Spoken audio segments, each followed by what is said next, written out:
अफगान तालिबान दी रजीम ने एक बार फिर आपकी जिहड़ी हकीकत है वो मुकम्मल तौर ते दुनिया के सामने रख दी है। सरहद पार तो शहरी आबादी के उत्ते अंधाधुंध गोलाबारी करके उन्होंने यह साबित किया है कि इकतदार के ऐवाना दे विच बह के ये सोच है ना वो नहीं बदलती। सवाल ये भी है कि आखिर एक किदां दी हुकूमत है जिहड़ी जंगजुआं नूं पनाह देंदी है मगर इंसानियत दे जिहड़े बुनियादी असूल ने उन्हां नूं पैरां थल्ले कुचल के रख देंदी है। अगर अज भी अफगानिस्तान भारत दियां उंगलां या इशारियां दे उत्ते नचना बंद कर देवे अफगानिस्तान मजबूत हो सकता है। पाकिस्तान ने दहशतगर्दी के खिलाफ एक तवील और कठिन जिहड़ी जंग है ना वो लड़ी है। सवात तो लैके वजीरिस्तान तक दे जिहड़े ऑपरेशंस ने इहदी पूरी तारीख है जिहदे विच हजारों जाना कुर्बान होईयां ने।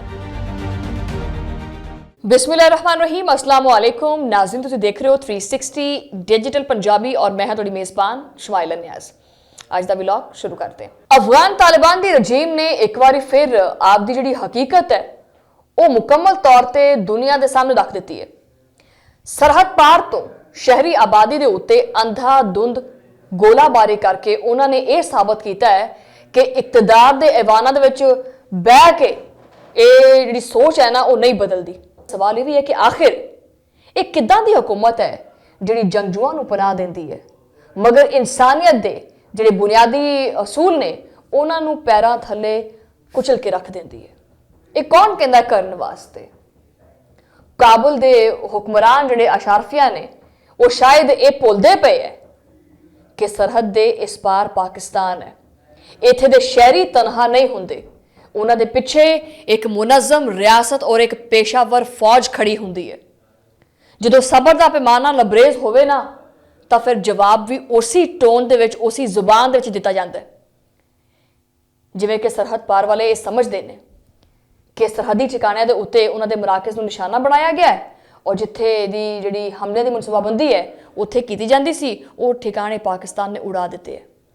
कार्रवाइयां तेज ने, महदूद ने और हदफ के ऐन मुताबिक भी ने। दफाई इजराए कहते पे ने कि बहुत सारिया चैक पोस्टां और असलहा के जिहड़े जखीरे ने वो पाकिस्तान की फौज ने तबाह किए हैं और वो नेटवर्क बुरी तरह मलिया मेट कर दिता है जिदे जरिए पाकिस्तान दे विच बदअमनी और दहशतगर्दी फैलाने की पूरी पूरी कोशिश की जाती सी। दिलचस्प गल इत्थे यह है कि जो जमीनी हकायक बदलन लगते हैं ना तो सोशल मीडिया के उत्ते कहानियां भी अचानक बदल जांदियां। अजकल तो खबरां ही इन्नियां होंदियां कि किहड़ी खबर ते यकीन करिए ते किहड़ी ते ना करिए। अफगान वजारत दफा की तरफों वाना दे विच मुबैना कामयाब हमले का शोर मचाया जा रहा है लेकिन अमली तौर पर इसका कोई भी ठोस सबूत सामने नहीं आ सकिया।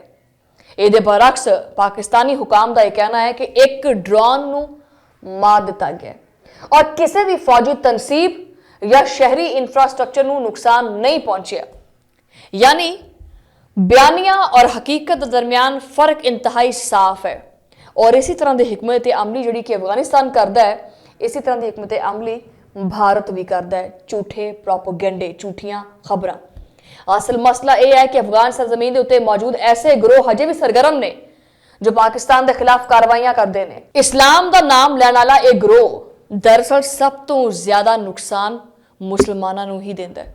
काबुल की मौजूदा हुकूमत अगर वाकई एक जिम्मेदार रियासत के तौर के उत्ते तस्लीम होना चाहती है तो उन्होंने एक चीज साबित करनी होएगी कि उसकी सरजमीन किसी भी हमसाए मुल्क के खिलाफ इस्तेमाल नहीं होएगी। अगर अज भी अफगानिस्तान भारत दियां उंगलां या इशारियां दे उत्ते नचना बंद कर देवे अफगानिस्तान मजबूत हो सकता है। पाकिस्तान ने दहशतगर्दी के खिलाफ एक तवील और कठिन जिहड़ी जंग है ना वो लड़ी है। सवात तो लैके वजीरिस्तान तक के जिहड़े ऑपरेशंस ने इहदी पूरी तारीख है जिहदे विच हजारों जाना कुर्बान होईयां ने। इस तजुर्बे ने यह भी सबक दिता है कि जदों तक दहशतगर्दी के नेटवर्क के असल मराकज़ को निशाना ना बनाया जाए ना तो अमन मुकम्मल तौर पर नहीं आता। हालिया महीनों के वाक़िया की तादाद जी कमी है उसके अदादोशुमार भी दसते हैं कि सख्त और वाज़े हिकमत अमली जिहड़े असरात ने वो बालाखिर सामने आना शुरू हो गए हैं और सामने आते पे। आलमी सतह के उत्ते भी हुण ये तशवीश वधदी पई है।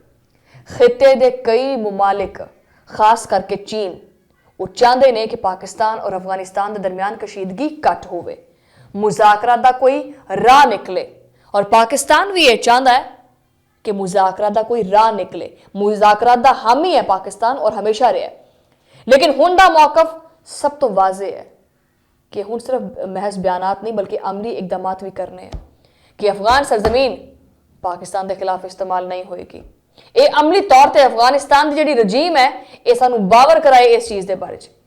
इत्थे एक दिलचस्प पहलू होर भी हैगा, खिते दे विच बैठे कुछ मुबसरीन और सोशल मीडिया के उत्ते चंद माहिरीन फौरी तौर के उत्ते पाकिस्तान नू ही इल्ज़ाम जिहड़ा ना देण लग पैंदे है। लेकिन जो असल हकाइक सामने आते हैं तो उन्होंने जी खामोशी है वो फिर रिपीट करेंगे, उन्होंने फिर खामोशी है वो फिर देखने वाली होंगी है। ये वो लम्हा होंदा है जिथे प्रोपोगेंडा और हकीकत के दरमियान फर्क बिल्कुल खुल के सामने आ जाता है। पाकिस्तान ने एक चीज़ कह दी है, पाकिस्तान की जी फौज है ना उन्हें क्या कि जी असी आपदे शहरियों का खून हुण नाजायज़ ना हक बैन नहीं देना। हुण दो टोक गल होएगी, दो टोक वार होएगा। और जो आ ड्रोन घूमते फिरते हैं ना ये तुहानूं पता है कि ये कित्थों सिस्टम आ रहा है, ये ताने बाने कित्थे मिलते हैं। हुण हर गल का जवाब उसी टोन च दिता जाएगा जिहड़ी टोन इस्तेमाल की जा रही है, क्योंकि अमन सिर्फ उदों ही मुमकिन है जो सरहद के दोनों पार जिम्मेदारी का मुजाहरा किया जाए। अगर काबुल वाकई इस्तेहकाम चाहता है तो इनू समझना होएगा कि दहशतगर्द ग्रोहां नू एक स्ट्रैटेजिक कार्ड के तौर के उत्ते इस्तेमाल करने की पॉलिसी आखिरकार खुद ही ये वास्ते नुकसानदेह साबित होएगी। इनू चाहिए है कि वह अमन कायम करे। अगर वो चाहता है तो पहला कदम यही होना चाहिए है कि दहशतगर्दी के जोड़े सारे नैटवर्क्स ने इनू खत्म किया जाए, चाहे वो किसी के भी जेरे साया क्यों ना हो। और पाकिस्तान की पॉलिसी मैं तुहानूं पहले ही कह दिता है कि वाजे है। पाकिस्तान ने हमेशा हर फॉरम के उत्ते यही कहा कि असी अमन चाहते हैं, लेकिन साडी अमन की ख्वाहिश नूं कमजोरी ना समझियो। मुज़ाकरा दे बूहे खुले ने मगर सलामती के उत्ते समझौता नहीं करेंगे और ये गल हजे भी वाजे है पाकिस्तान की। बहरहाल तुहाडे नाल मुलाकात होंदी अगले वीलॉग दे विच, उदों लई अल्लाह ने के पान।